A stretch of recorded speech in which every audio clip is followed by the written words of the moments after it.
Good morning, everybody. We can have some fun with the sun as it's rising. My shadow is long in front of me.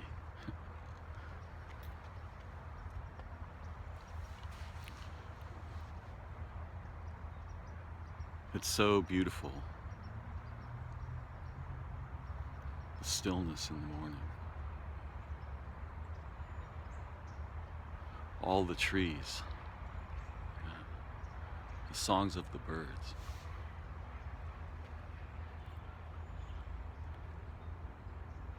The sunlight, the color of it. The flavors of the quiet.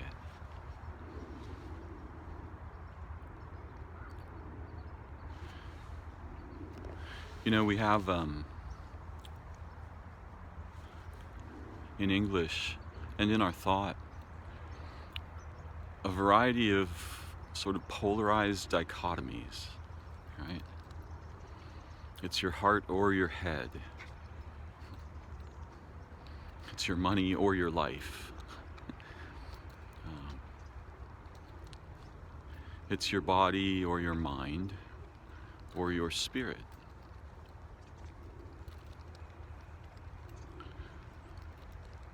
It's black or white, it's good or bad,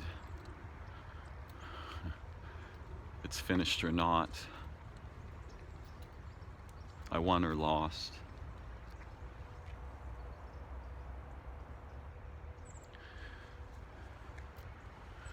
And many of these dichotomies are useful, but only if we keep them as kind of toys, right?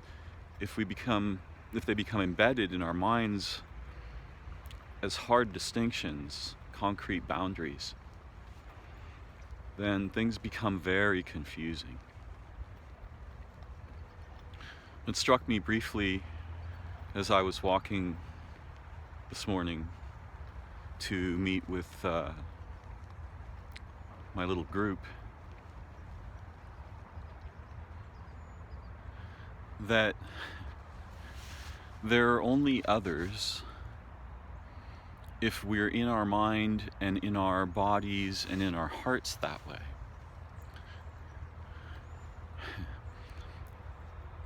In other words, there are only others if we decide that there are. And again, I'm not saying the distinction is entirely fictitious, because if I'm in my relationships or situation or feelings in a way that's very much about, just me, then that's how I feel, and that's what I see, and that's how I respond, and what I respond to, it's how I relate. But what if there are no others? What if there aren't any others? What if everything that all the beings do is as much for all the beings as it is for themselves? Or what if it's even more for all the other beings? So that fundamentally, all the beings are one irrevocable family, way down deep at their essence. Yeah? When I see beauty, I feel beauty.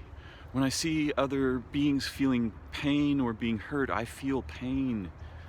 Not because I'm just imagining something. There's no time for me to imagine.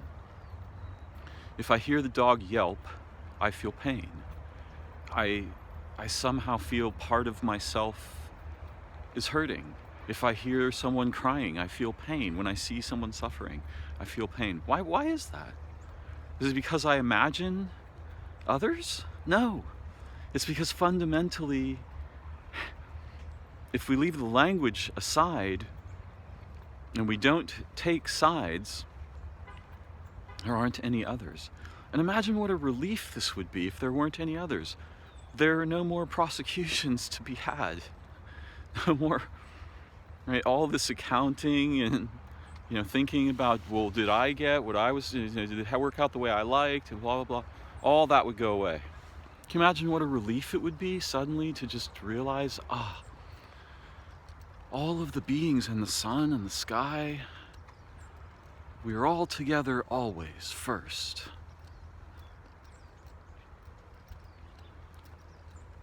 No more wars. Always helping each other because we know fundamentally, not because of rules or rights, but something beyond all possible declaration.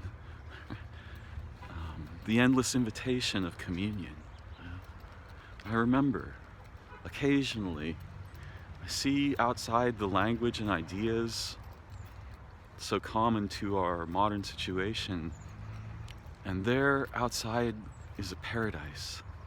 If only we can walk together toward a way of understanding and learning that isn't dominated by the makeshift structures it can play with, but should reject the absolute, the implication of absolutes, right? No, there is a body and there is a mind. It's not really true. It's useful language sometimes, right?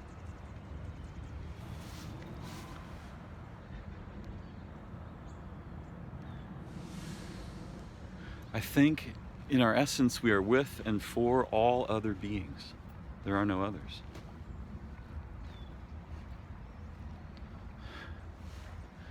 But even though I understand and can sense this, it's not fully accomplished in me yet. It's still like a mysterious sense of urgency that guides my choice of direction in my heart. But yeah, if we are in the world in our hearts, it's very difficult for there to be others if our hearts are really open. I think maybe we learn how to otherize things and beings and people and circumstances. And if there are something like others, it would be the thing that stands out to me because of its catastrophic inauthenticity and its sort of machine-like quality are our institutions.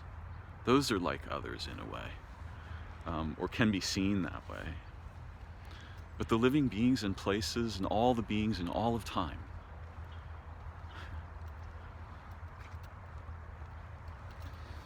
there's something we don't really have a word for, but in that family, unity prevails over any possibly imposed distinction. And I think our original way of being beings and organisms and animals and humans and peculiar minds, all of its roots are in unity. And in that unity is exquisite liberty. Right? This is where freedom lives. This is the direction that leads beyond the sky, back to where we come from, back to the before of the before. Good morning. Bye for now.